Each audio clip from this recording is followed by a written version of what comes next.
Thanks, everyone. My name is Allison Lacey. I'm a partner here at Fasken in the Infrastructure Group, and wanted to welcome everybody here today. I'm going to be very brief. This is the fourth year in a row we've hosted this event, and we're finding every year there are more and more people from Latin America coming up to the PPP conference, which is fantastic. And we're also finding there are more and more Canadians looking at PPP in Latin America. So this is a very interesting event. We hope you all enjoy it. I'm just going to turn it right over to Bill Maharis. He's the manager of the Info Center and Trade Commissioner with Global Affairs Canada. And he's based here in Toronto, and he's been with the department since 2001.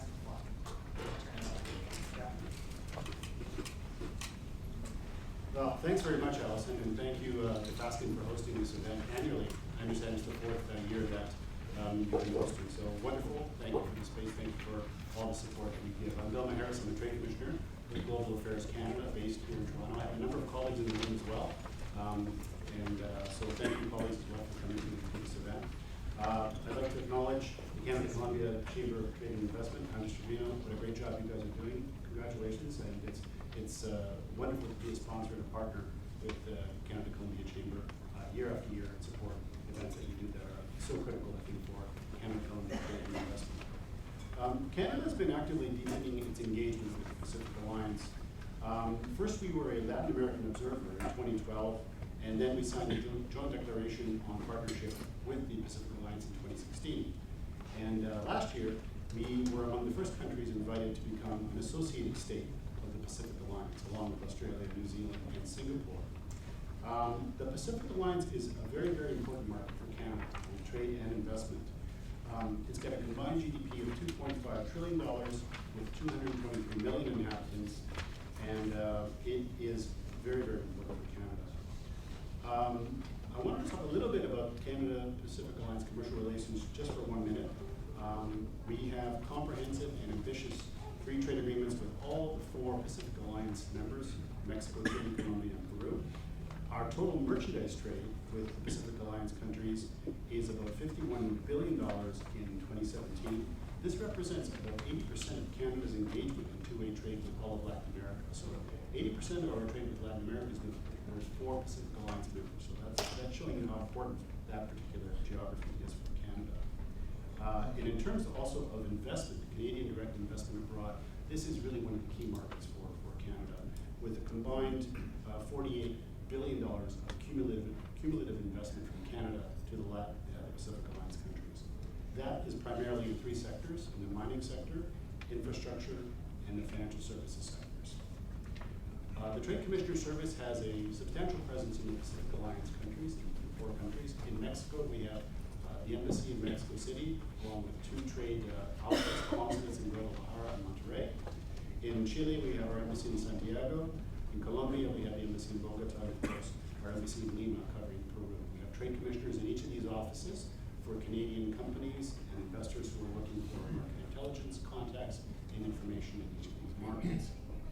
We assist Canadian companies who want to export or invest abroad, who have a product, service, or technology from Canada, who want to invest either in the Pacific Alliance markets or in the 150 other markets internationally where Canada has our trade presence.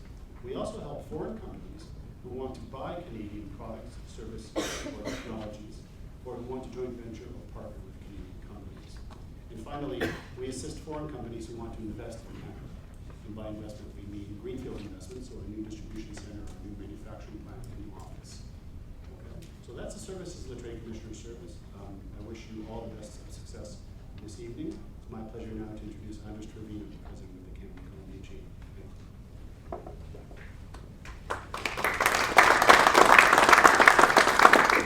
you. Good afternoon, my name is Andres Trevino. I'm the President of the Canada-Colombia Chamber of Investment and Trade.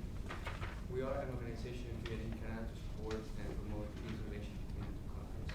Among the industries that we promote, we have infrastructure, oil and gas, mining, technologies, and we also support social infrastructure development. I want to thank the panel for accepting the invitation to have you here. It's a pleasure. I want to thank the sponsors as well. S for Developing Canada. I want to thank Global Affairs Canada, Hatch, Copa Airlines for your support. And most importantly today, I want to thank Faskin for, once again, hosting this event. We love the event here, so thank you very much. I want to introduce Brian. Brian Klausner, partner at Faskin.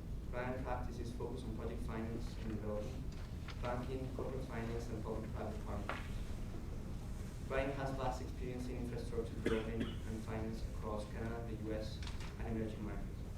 Brian has acted for clients across the telecom, infrastructure, energy, oil and gas, and mining sectors. Brian's expertise in project finance and banking law has been recognized by leading legal publications, including the Lead Expert American Lawyer's Guide to the Leading 500 Lawyers in Canada, Best Lawyers, Who's School Legal, Everyone Invest the Best, Challenge Canada, and the International Financial Law Review. Without further delay, please help me in welcome Brian Klausner. Thank you.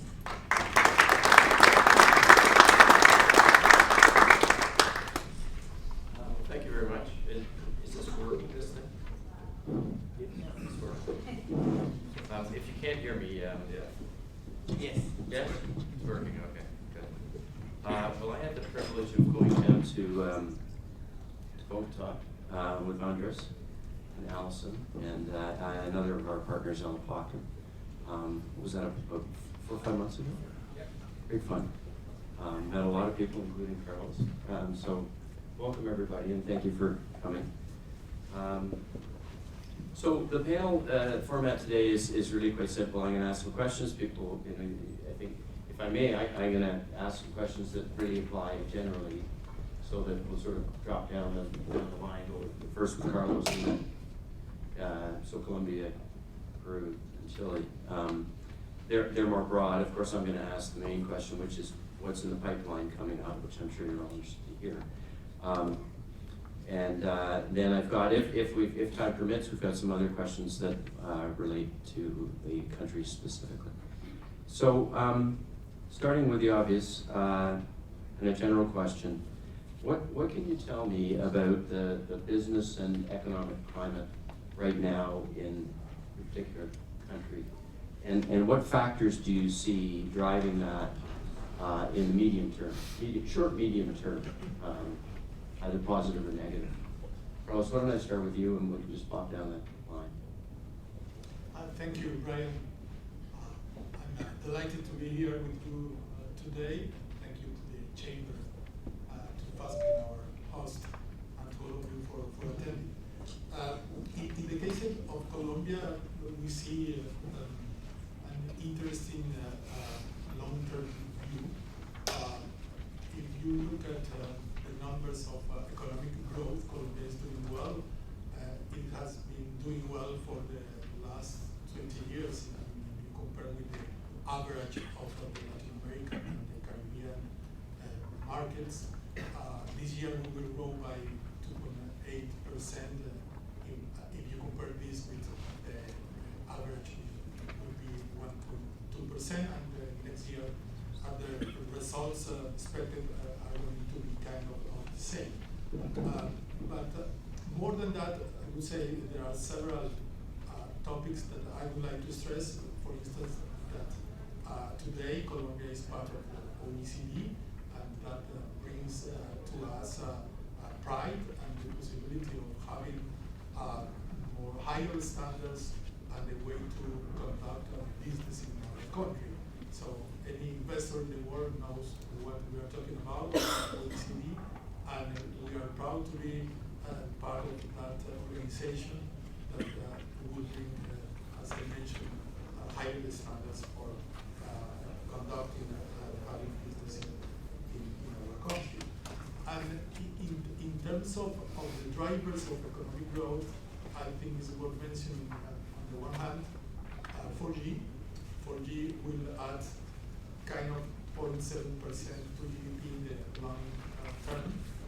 That is not only because the investments that will create jobs, many will generate kind of a vigor to the economy, but also because that means in the long run more productivity, more competitiveness of the country, and connecting cities and ports, and having more possibility of doing business and connecting people and different sectors in the economy.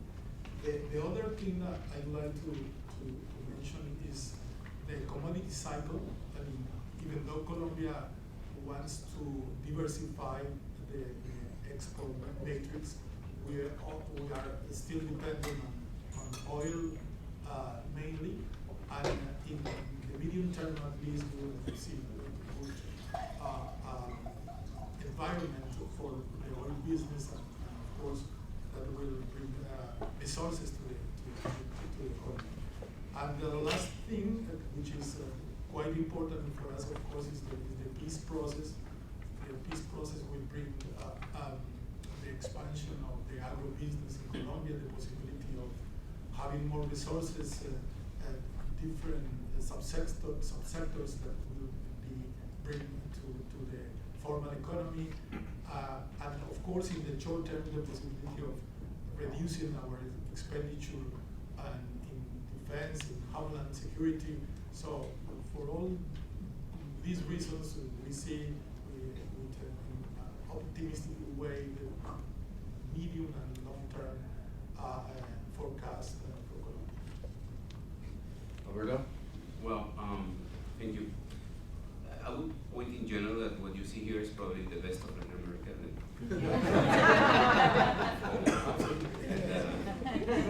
They're not Argentinians or Brazilians in the room. It's just, no, but this is the Pacific Alliance, and this is probably the most open economies in the continent, the ones that have embraced early on and for a very long period of time, and more constantly, free market liberal policies and a free market economy. And that's paying off handsomely now, as we see other economies that didn't, and now they regret that they didn't. We're happy with it, and in Peru in particular, we have been blessed with being able to achieve high growth GDP numbers, coupled with low inflation numbers, which is rarely seen around the world. But that happens mostly because of the market opportunities, and because most of our sectors are yet to be penetrated. So, I mean, there is room for growth without economic overheating. And that's something that provides a large opportunity for capital.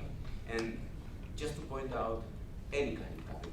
The Peruvian Constitution, which changed in 1992, in Article 20-something, there's a lawyer around there that actually told me which one, but I don't memorize the whole Constitution. But I know that somewhere there it says that there might be no discriminatory treatment between local and foreign capital. So a local and foreign investor enjoys exactly the same rights against the law, I mean, in any court or tribunal, when it comes to the protection of its capital.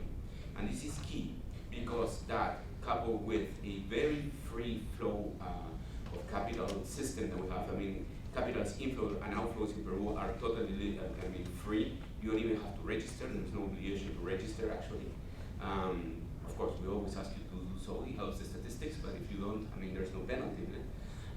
It really helps what was a real important surge in FDI throughout the last few years.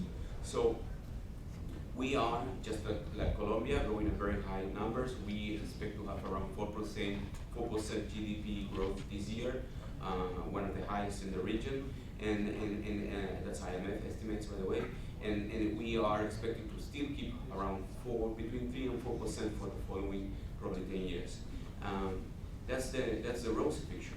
But that rosy picture has also a not so nice side to it, and that is that we have a very large infrastructure gap in Peru, estimated at around $160 billion. That means that, and it's very interesting because about a month ago I was chairing a panel with a former finance economic minister, and he actually did the math.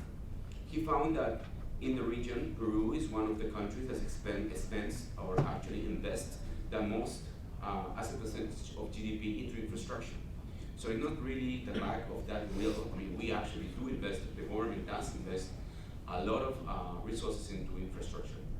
But even so, and given that, even considering that we are one of the fastest economies in the region, even if we keep that very high growth ratio and we keep that very high investment relative to GDP amount, we will still not be able to cover the infrastructure gap. So we need to become more and more efficient and more productive to the dollar spent into our projects. And that's part of the general strategy that the government has been deploying for the last couple of years probably. We have been changing the regulatory framework. We have been doing also changes within ProInversion to improve our system. Peru embraced the PPP system somewhere around the mid-90s. Actually privatization and PPPs, but fostering private capital into government or public services projects has a long history, about 20 plus years in Peru. And I heard this during the panel this morning, something that I really liked. They said, Jesse Jackson once said, you learn what you burn, where we learn a lot, and we want to keep on learning. And part of those, but not burning, by the way, just learning. And part of that experience has been incorporated into the new regulation. And I'm sure we're going to have time to dwell more into it, but we are always observant on how we can actually improve the rules, the transparency, the predictability of our processes, and help foreign capital and capital flow sources into the country, and help us cover that very large gap that I just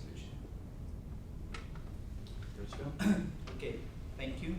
Thank you, the organizer of this meeting.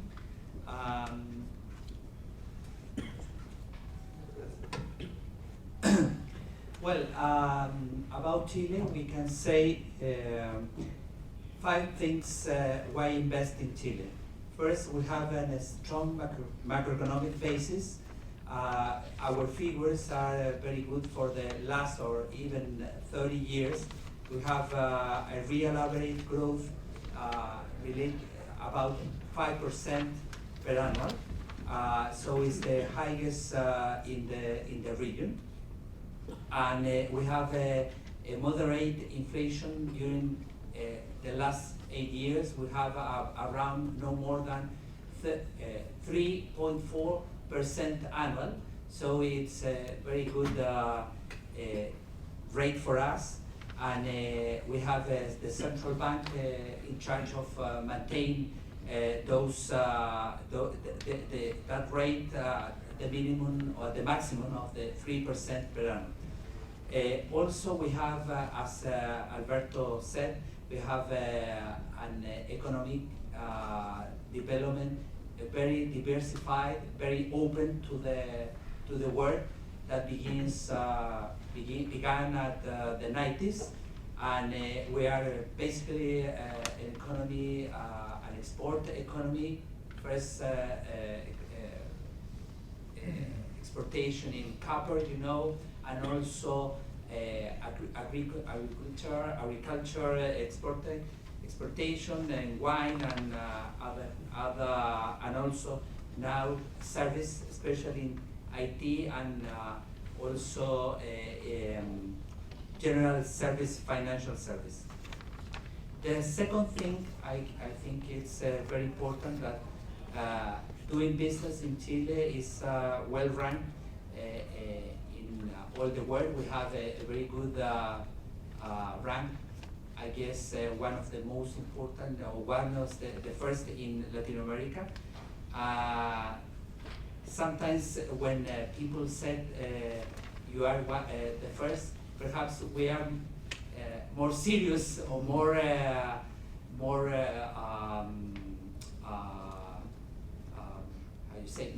more cold than the other neighbors, and perhaps that are the other investors, and we are very open to all the economies, and especially in doing PPP projects or doing infrastructure. We have, I think, a lot of experience in this kind of project. We began with this project in 1991.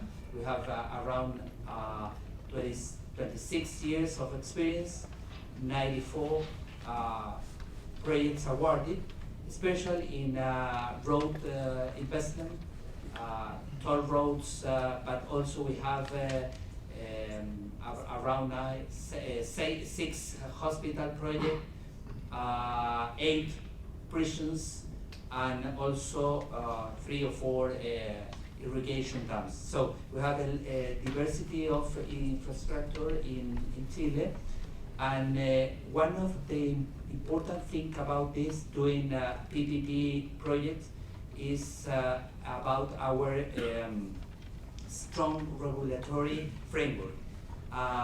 We began with this law in 1991. We modified that law at the beginning of the 8 years ago, in order to recover or to recover the lessons that we have learned about that, to reduce unnecessary risk for the state and also for the investors. And another thing is we have concentrated all the manage all of this kind of project in one institution. We have a national agency called General P3 Direction that reports to the Ministry of Public Works, where I belong to. And this is the only one institution in charge of all of PPP projects in our country. So if one ministry wants to develop a special project like health or like justice, have to mandate this ministry. That is important because you can begin or you can contribute a national corporate vision and through our country that reduce the claims, that reduce different opinions, and I think our experience and also reviewing this experience in some countries, you look that is a good idea to adopt. And 4, we have, I said, 26 years of successful experience with P3. I think we today all the relevant infrastructure works are done by P3. Today, nobody thinks doing any highway or any big infrastructure without P3. So it has been a very good tool to develop our country and reduce the gap of the infrastructure that we have. In that sense, I told you that we are so open, and investors has the opportunity to invest. We don't have limits in that. You are not obliged to form a consortium with a local partner. This is your decision. More of our P3 are now belongs to international groups. For instance, more than 75% of our toll roads in Santiago belongs to Canadian funds. An example that our open economy. And then the 5 to finish. We have now a very important portfolio of PPP projects for this administration period, and it involves about $15 billion.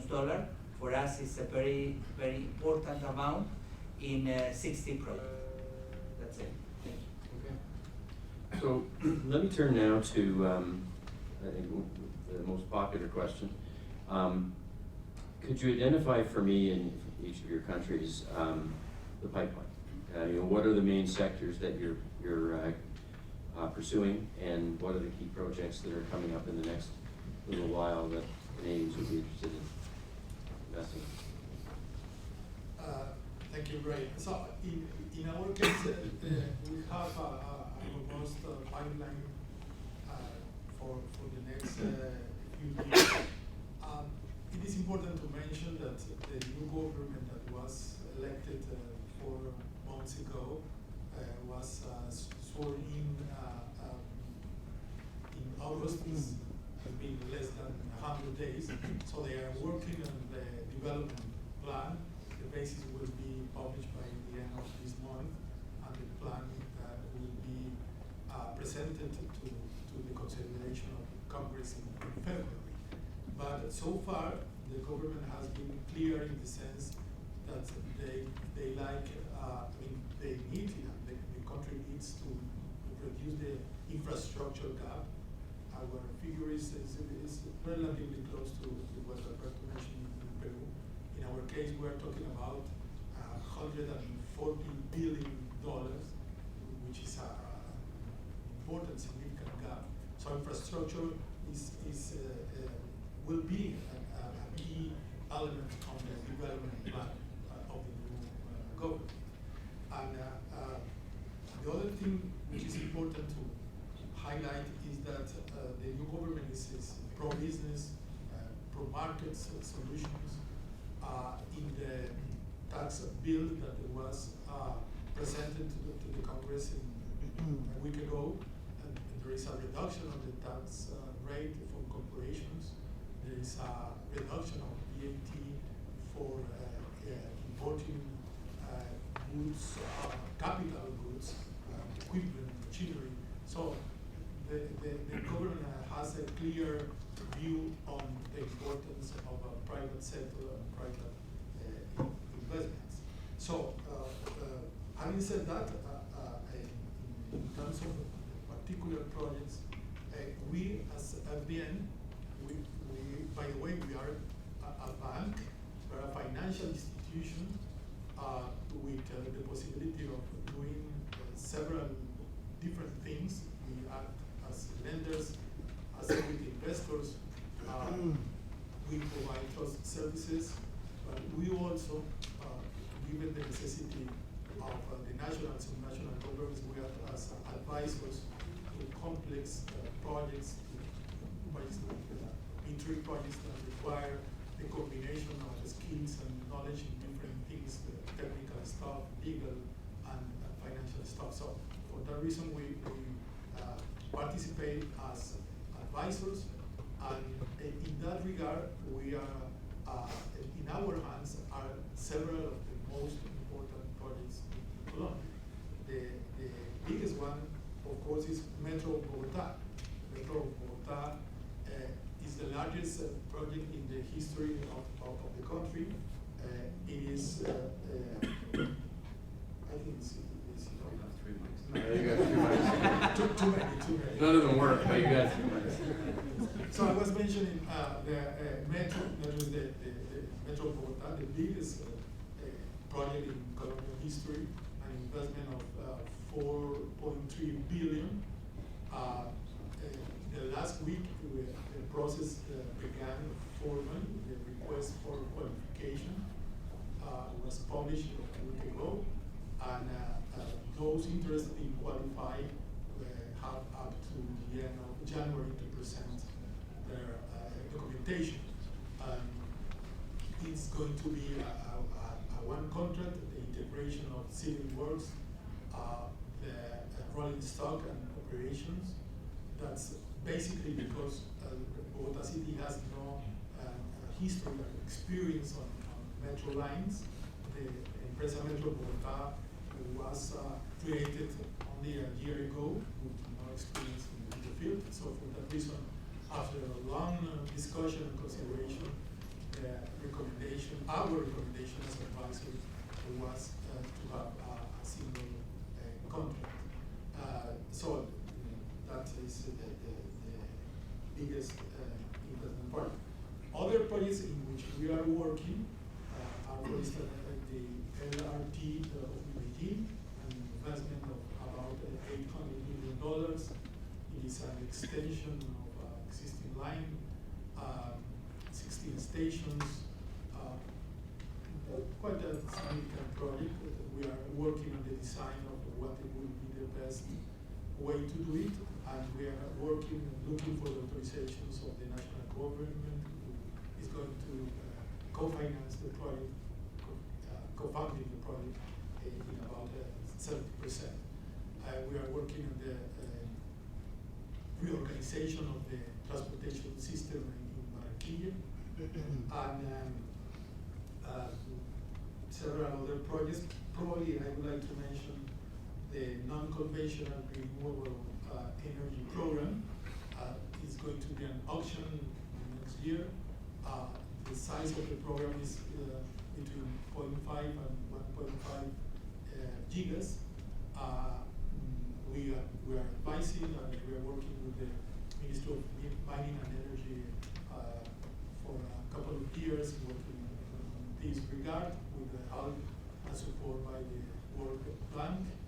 So we are expecting to go to this new kind of business for the country, to diversifying our energy matrix. The non-conventional energy is almost non-existing today, and the idea, the plan is to have about 30%, sorry, 18% of the energy generated in Colombia through non-conventional energy. So the auction will be done by the second quarter of 2018.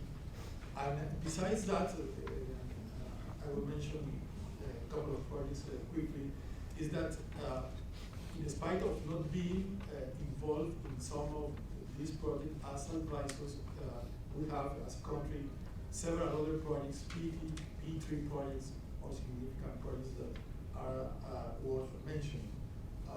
We have the video of the LRT tram between the state of the province of Cundinamarca and the city of Bogotá. Is a project of 666 million of capex. We have the wastewater treatment plant of Canoas, a capex of 1.5 billion, which both of them are going to be in the market by the middle of next year.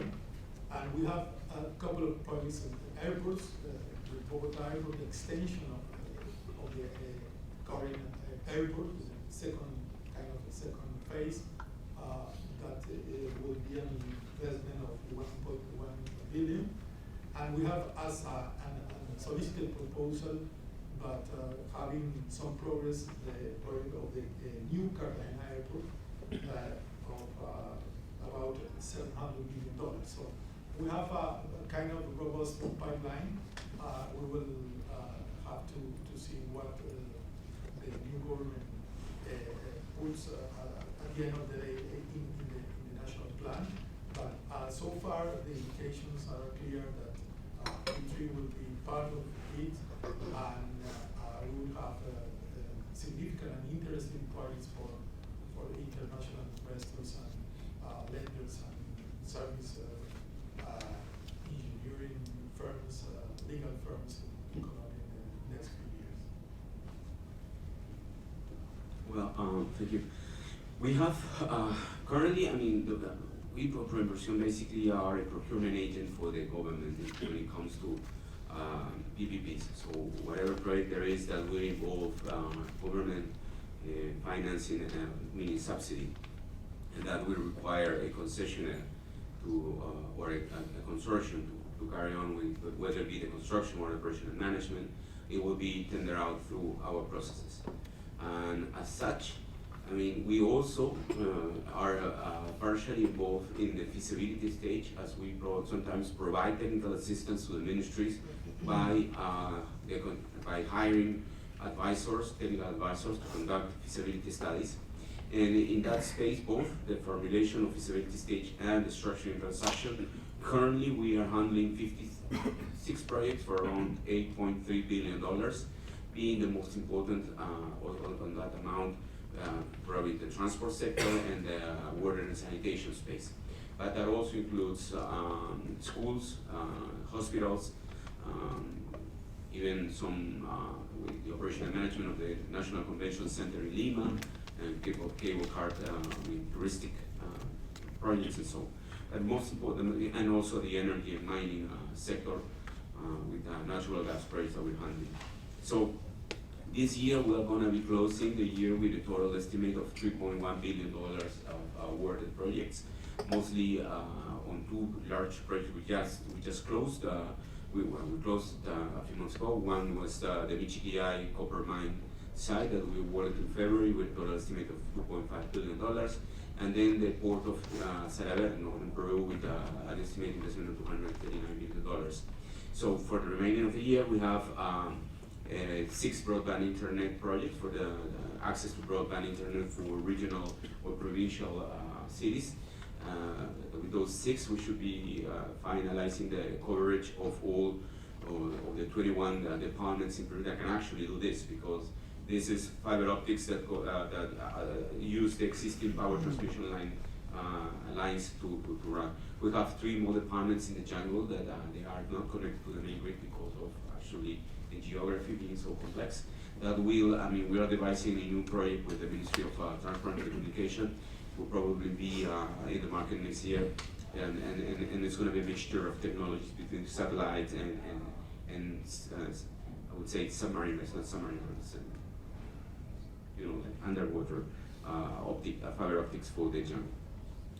Then next year we have a very interesting portfolio. It starts out very strong. In the first quarter we'll be awarding the wastewater treatment plants for Lake Titicaca project. That's 10 treatment plants, 6 of them for design finance with own operating transfer, and 4 of them for for operation and management being built by the government. That's a total of $240 million estimated investment. And just to name the main projects for next year that are already in the portfolio, in the transport space we have a train, the Huancayo-Huancavelica train. That's a brownfield project for around $250 million. That's for expansion and modernization of existing railway between two very important cities in the Andes in Peru. That will be awarded probably late March, early April. Then we have 2 more ports that will be awarded next year, the port of Chimbote and the port of Marcona, Chimbote being container specialized and Marcona being minerals. And then we have a large highway, the Longitudinal de la Sierra Tramo 4, which is about, it's an estimated investment of $600 million. That's no toll road, so there's no demand risk. That will be totally co-financed, totally subsidized by the government. And we are very optimistic that that one could probably be awarded by first half next year. That's on transport. And on water and sanitation, as I said, Meta Titicaca being the first. Then we have 2 more wastewater treatment plants that are not so big, but that we're very keen on, because we're hoping to devise standardized financial modeling procedures and contracts on those, because we have 8 others unsolicited proposals that are being already worked on the feasibility stage by the ministry for an additional $700 million that should come into the portfolio by the end of next year, so that will be awarded by 2020. And then we have a very large, important project for Peru, which is the Obras de Cabecera. It's a headwater works project, it's a drinking water for Lima. It's a $700 million project that's being structured currently by the IFC. They are our lead advisor of that project. It's a very nice project. It comprises building dams and reservoirs in the Andes east of Lima, building a Trans-Andean tunnel 10 kilometers long to drive the water from one side of the mountain to the other, and then using the natural courses of the river, bring the water to the treatment plant in east of Lima in Huachipa, and then building distribution networks. We like this one because with the IFC, we're taking a lot of time, but we're preparing a very elaborate payment mechanism so that we can start now implementing availability payments in some of our public utility or infrastructure projects. It's not so common. We have been doing mostly construction progress payments, and this is the way that government wants to go. But that's the existing portfolio. We have already been in discussions with the Ministry of Transport and Telecommunication, and also the Housing and Sanitation Ministry. Transports, they have identified around $11 billion in additional investment that they will start taking to the market.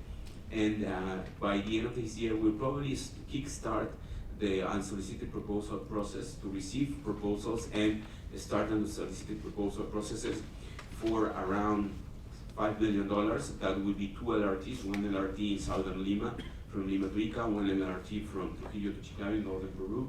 And then what will be the third group of regional airports. This is a brownfield. These are 8 airports for expansion and modernization, also operation and management. And an estimated investment on the third group of airports, it's around $800 million total. That's just the first part of the large wish list that they have. It's just that, as I said, Peru is very disciplined when it comes to fiscal stance. So the Treasury is very careful as when they give a green light for a given project, and once to approve a project, they actually need to certify and kind of be sure that there will be a budget available to cover for the costs and expenses for the life of the project. So right now, the Ministry of Transport is kind of, let's say, negotiating with Treasury for that budget availability so that they can start bringing these projects to life.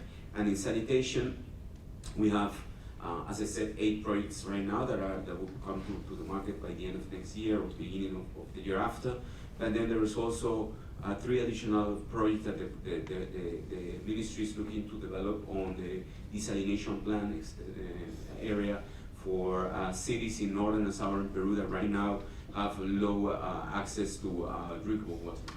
And I believe that, I would say those are the main ones. And then what we're also trying to do is to further develop our portfolio to social, in the social areas, so the social sectors, be it schools.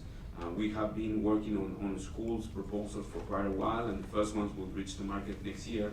There are packages of, there are different unsolicited proposals, each one comprising different number of schools, but there are total over 40 schools around Peru that will be design, finance, being developer and transfer. It's kind of what we call gray carpet or gray desk. It means that the teachers will be provided by the state, by the government, but then the administration, the operation management of the facilities, and the facilities themselves will come from the private sector.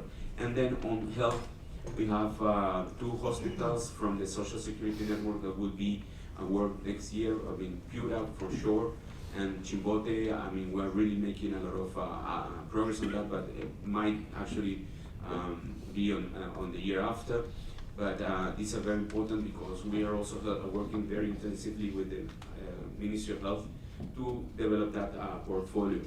We're not doing jails yet. I would really like to do so, but there's been so many changes in that ministry that every time we advance talks with the minister, we need to start talking to another one. So I feel we jinx them, so I'm not talking to them. That's pretty much it.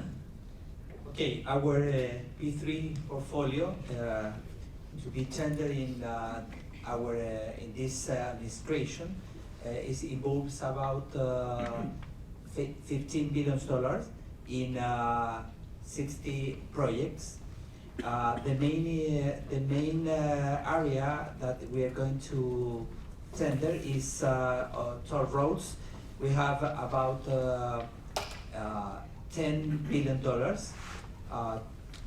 24 projects that implies around 3,500 kilometers long.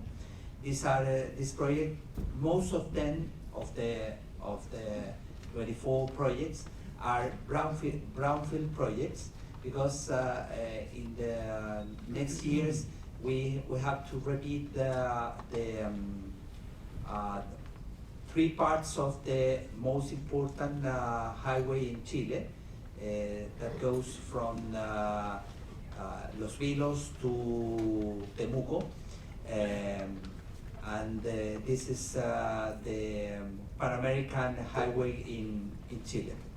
So that is important. They are toll roads. We are changing those highways, those regional highways are being operated in a traditional way, and we want to change it to toll roads with introducing the better system to technology to be more easily to to go in those highways. All our toll roads in the urban area are toll roads with tax, and that is easily to operate those kind of projects. The second area is our work is my work is hospital. We have a lot of work there. We have to tender 7 lots of package of hospitals involving 18 hospitals. The amount of the investment is around $2.6 billion. 70% of those hospitals are in region, not in Santiago. They are most of those hospitals are like community hospitals. We are going to build or to build 2 institutes in Santiago that they are specialized related to cancer and neurosurgery, but all of the other regions are related to community, hospital community. I'm going to talk again about the hospital. I'm going to explain about all the areas that we are going to, or that form our portfolio. The third one is trams and cable cars. We have 5 projects in that, involving about $900 million. These are greenfield projects. We are we began our first cable car in Santiago. It's an innovation in Chile, and we wanted to copy another areas, especially in transportation, means of transportation. The fourth area is irrigation dams. We are planning 2 dams in Chile that involves about $800 million. Those are obvious greenfield projects, and at the same as Alberto, we are worried about the drying process that we are being affected in Chile, and we need to be careful about that. And the 5th important area is airport.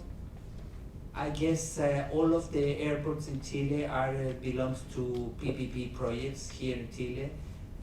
Not only the large one, also our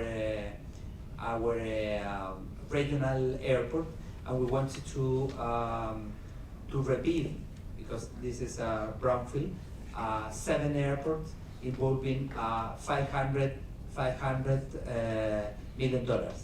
Because the investment depends obviously on the demand, and these are not a big airport, but important to develop the rails. About the hospital, I want to say that we have planned 7 lots of package. We wanted to do our first tender call in next March. That is Maule network. It's composed by 3 hospitals in the central south of Chile, and the first issue that we are going to have our pre-qualification for all the program. That is supposed that we are going to begin with this process at the end of November or the beginning of December. The pre-qualification is for all the program, so if you pre-qualify, you are able to be in all of the process that we're going to have in hospital. The pre-qualification in Chile is in order to to set requirements in a state financial statement, and also experience in the works that you are bidding. In this case, special experience in hospital. Our model, we are using now in this time a same model as Canadian model, so that implies that we have only hard facility management. So we need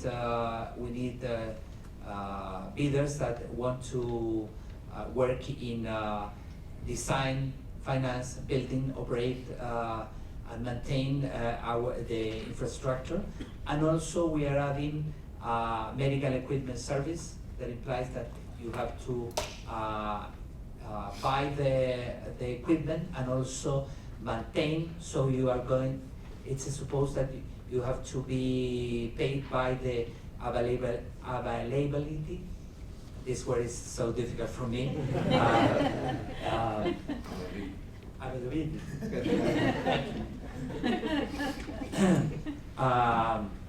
But it was so important for the project because you are one of the most important things in a hospital is to be sure that the equipment, not only the main equipment, also things like surgery lamps or even ecographic are going well, and not only in a safe way, also in a reliable way. So it's important for us, and we decided to reduce our portfolio of service. Right. Well, the pipelines are so long that what's the rest of these questions? Sure. So why don't we have a brief question and answer period, I think, because if we don't do it now, we're not going to do it. So are there any questions that anyone would like to ask our distinguished panel? Come on, don't do that to me. Do you want the mic or? Okay. Hi, my name is Julia Tatiana Salgueiro. I'm originally from Peru, living 15 years here in Canada. And the question is for Alberto. I would like to know how the political situation in Peru may affect all the projects you just mentioned tonight. I thought I was going to go that way without talking about it. Okay, so the current situation haven't had much of an effect, to be honest. I mean, if we have postponed or changed our initial pipeline for this year to next year, it has been mostly because we found that projects needed further work on structures and in the bankability, and better procurement, so that there were better projects and more suited to fulfill their purposes. What probably did have an effect was in 2016, like 15, it was the Laujaro issues. That's obviously did have an effect. On one side, because it impacted some of the large construction companies in Peru, and in that sense, they stopped participating in a lot of the processes as they restructure financially internally. And on the other hand, because the response of the government state was so harsh in terms of all of the anti-corruption measures that were put in place, and probably, I believe, if you do a comparative analysis of how the issue was dealt across the region that was affected, what the countries were affected by the Odebrecht scandal, you will find that Peru probably imposed the most harsh sanctions and conditions, and even went after the companies rather than the people. I mean, so that I don't really agree with that, but that's actually how it happened. And that actually what it created was it kind of froze things. I mean, freeze things. I mean, the public officers were afraid to move forward, to do anything. I mean, I was not there at the moment. Thanks God. I was not there at the moment, but I could actually see how people wouldn't sign off things, wouldn't approve things, wouldn't move for any paper because they would be, I mean, there was so much uncertainty about what could happen that nobody wanted to be liable for anything.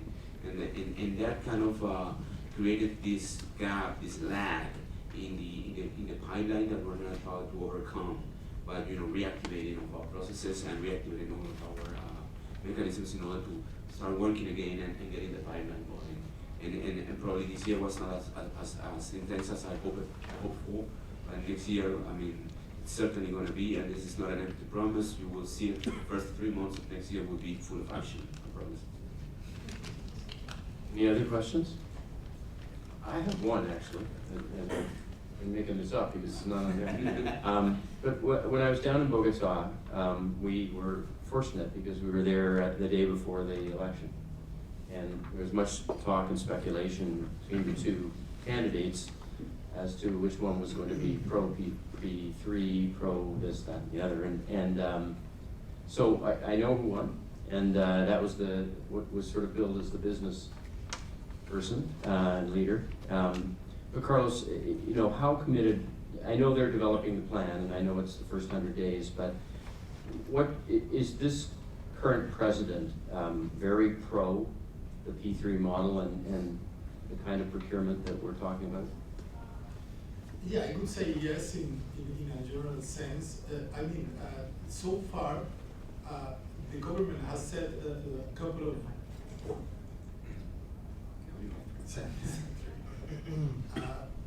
I was saying that so far the government has said a couple of important things.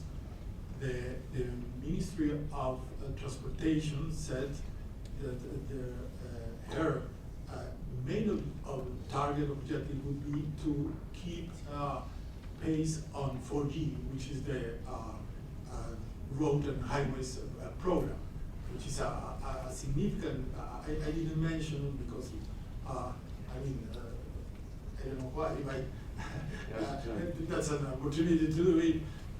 In the sense that out of the 29 projects that have been awarded, there have been 14 financial closings, and there are pending about 15.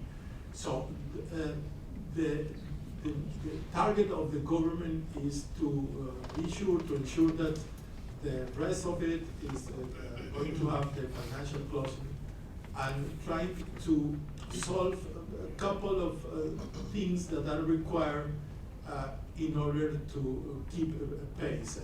That means solving a couple of issues on land acquisition to help the existing concessionaires, the current concessionaires, to solve different problems that are important to keep pace. So in that regard, 4G will continue to be a priority for the government. That the ministry already said that. And on the other hand, not only because the president's experience on his background, what he said in the campaign, but also what we know about his commitment, we think P3, at least at the national government, will have a room enough for several other programs and projects. And that means that some programs will continue to be there at the national level. Probably at the local level, we will have some doubts because there are the swing parties there are changes that are more common on the local governments than at the national government. So and it is more difficult to mature a project working with local governments. So for that reason, for instance, we are working very hard to ensure that the projects that we are working on for the local governments are awarded by next year in order to have the proper mandate to do it. Because if we don't do that, probably next elected mayors or governors who may have a second thought on that kind of point. But at the level of national government, I think there is enough indications that P3 will continue to be an important model for implementing and executing infrastructure projects, at least the complex and the more important ones. Are there any other questions? Just a follow-up question to what gentleman said. When is the next election? 4 years. Okay. Let me see, the current government was, is in office less than 100 days ago. Maybe a question for Alberto. You mentioned some significant projects that were dependent upon the unsolicited process. Maybe you could outline for us maybe first the philosophy of unsolicited programs and then the mechanics of that. So once a bidder presents to you an unsolicited proposal, what then happens? In 4 lines.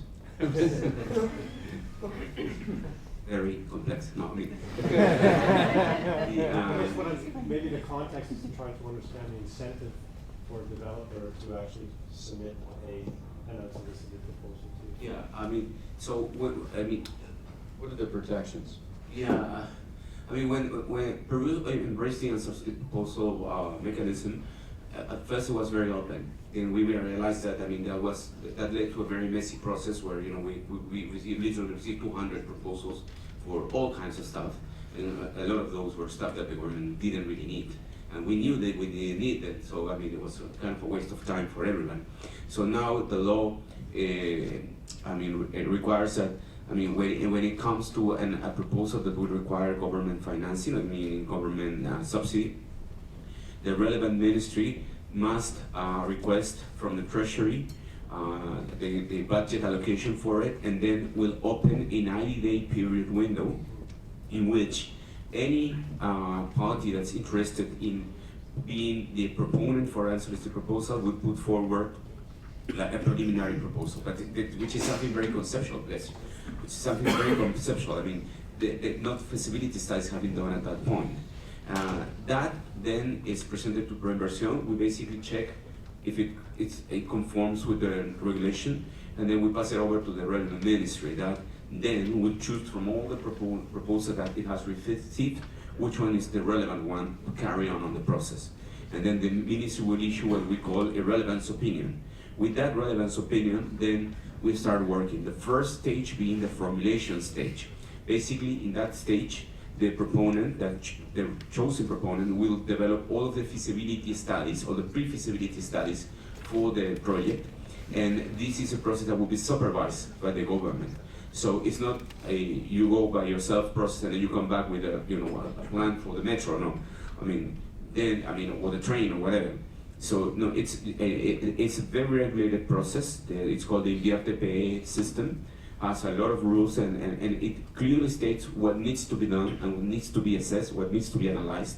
And as you go along the process, the government will be checking how you progress, so to make sure that whatever you are devising, it's in line with what we actually need.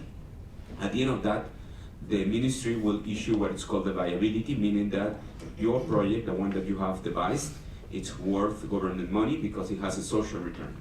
So with that, we at ProInversion get the green light to start working on your project, and we will start working on the concession contract, and we will come to a very close to final version of it, and what we call the expression of interest document, which is basically a document that kind of summarizes your proposal on the structuring side, on the technical side, on the financial side.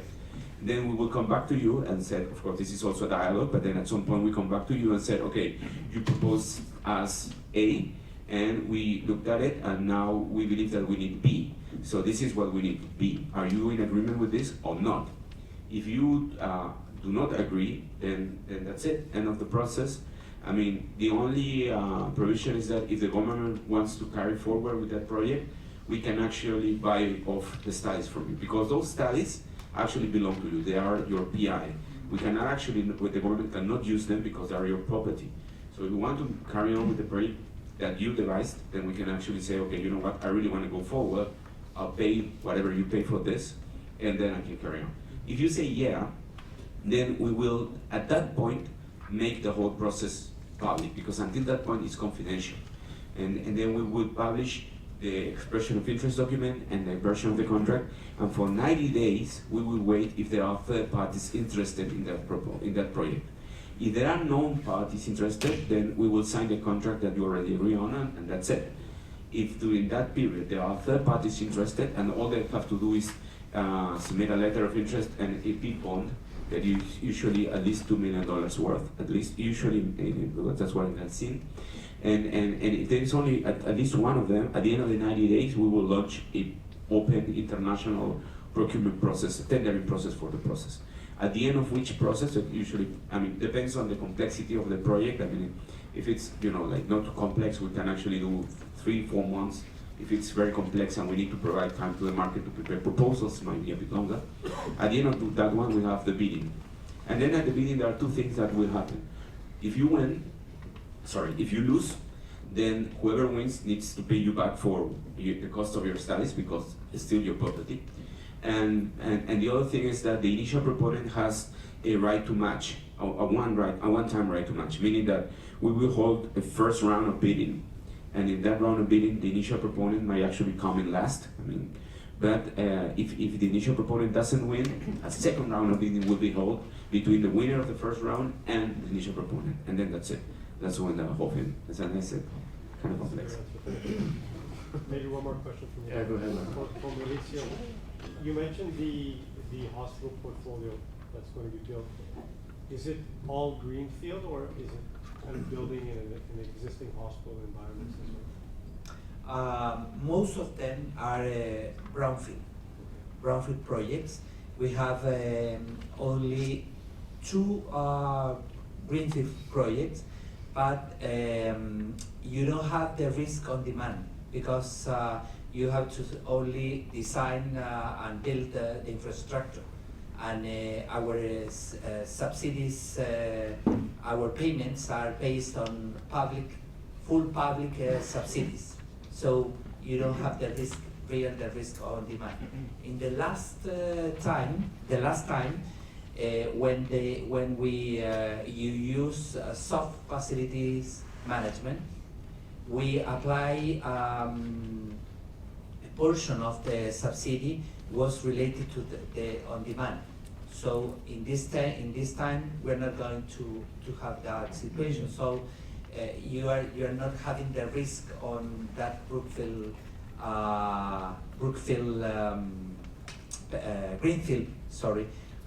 project. But as the same as told Alberto, the process to define which hospital, which project is going on in the portfolio is a very large process, not only involving Ministry of Health or Ministry of Treasury or Finance, which is perhaps one of the most difficult problem that we have to face if you want to develop a project, because they are so hard to try to be to put. I think a lot of problems or a lot of difficult, because that is the job of them. They have to be care about the budget, the general budget of Chile, and also all these projects have to be approved by the Ministry of Social Development, which is in charge of verify the social return of this kind of project. So if they don't have the minimum rate, they're not allowed to be not only in the P3 projects, in traditional projects.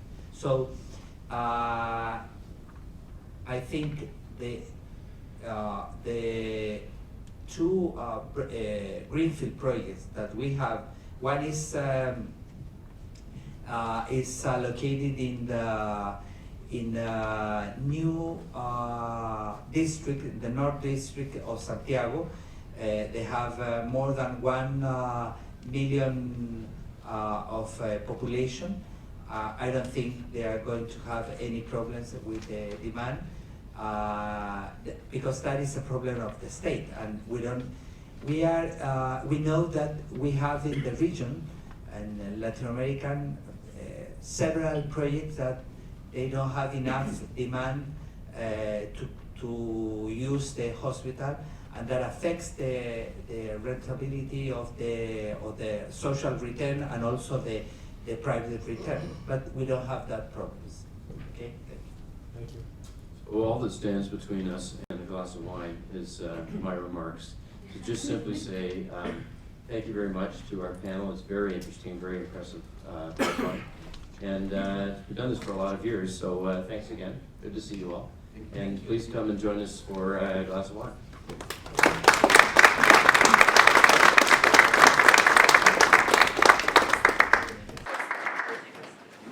I just want to thank Andres and the Chamber for hosting us today, and to let you know that here with me are my colleagues. I'm Claudia Gutierrez, State Commissioner in the Embassy of Colombia. We're here to support you doing business in our country. So we have Caroline Vanderloo in Lima, in Peru, Patricio Cañete in Santiago, Chile, and we also have Patricia Bustamante in Ecuador, in Quito.